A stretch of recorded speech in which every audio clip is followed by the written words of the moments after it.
हुआ है, वहाँ से कूपन लेकर के भोजन प्राप्त करने के लिए कूपन ले जाए।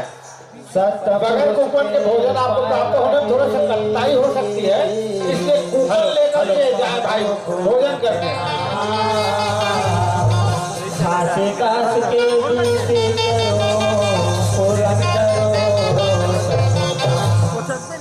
सागर ले गहरा तोर ज्ञान हवै बाबा,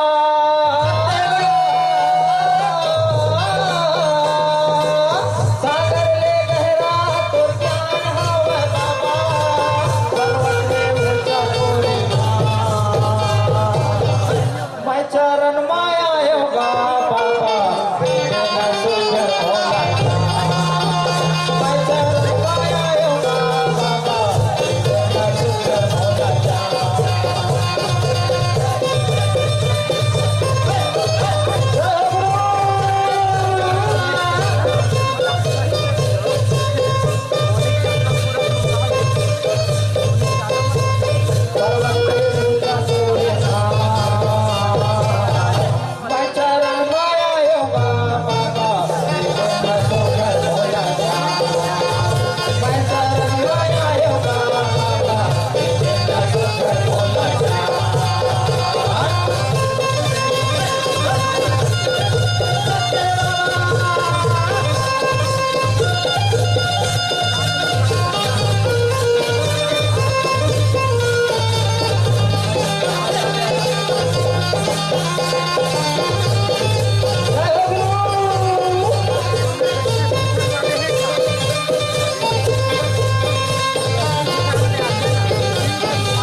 तेरावटी चलिया बाबा आजा,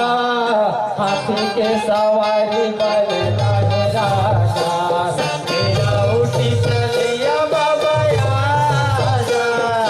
हाथी के सवारी बलदान राजा। तेरावटी चलिया बाबा आजा, हाथी के सवारी बलदान राजा। तेरावटी चलिया बाबा आजा, हाथी के सवारी बलदान राजा। हाथी के सवारी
सतरूपी पाणी सतरूपी पाणी गाव गाव फैला एक सतरूपी वाणी सतरूपी वाणी सतरूपी वाणी सतरूपी वाणी सतरूपी वाणी सतरूपी वाणी सतरूपी वाणी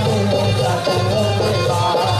सतरूपी वाणी सतरूपी वाणी आगे कहा बाबा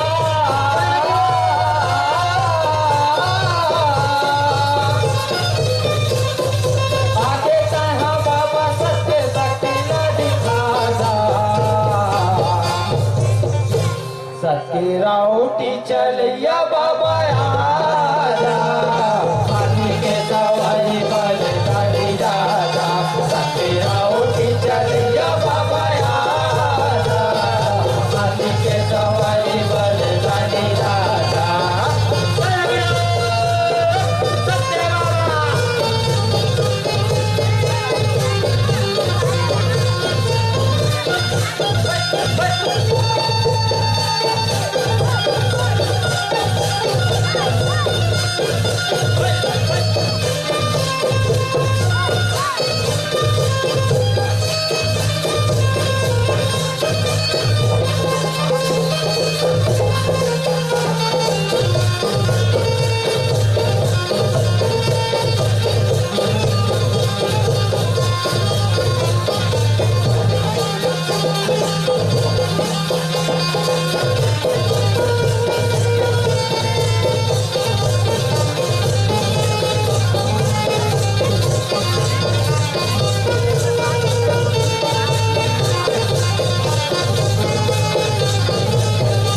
सारे हाजो भाई दोनों तोरे संगवारी तोरे संगवारी सारे हाजो भाई दोनों तोरे संगवारी तोरे संगवारी सत्य नाम से न बनाए सत्य चिन्हारी सत्य चिन्हारी सत्य नाम से न बनाए सत्य चिन्हारी सत्य चिन्हारी सत्य नाम से न बनाए सत्य चिन्हारी सत्य चिन्हारी सत्य नाम से न बनाए सत्य चिन्हारी सत्य चिन्हारी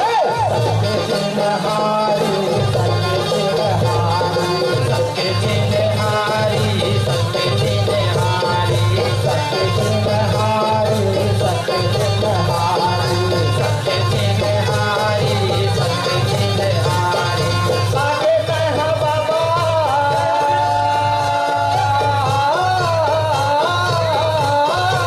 आगे कहा बाबा सत्य शक्ति न दिखाना सत्य राउटी चलिया बाबा आजा हाथी के सवारी बलदानी राजा सत्य राउटी चलिया बाबा आजा हाथी के सवारी बलदानी राजा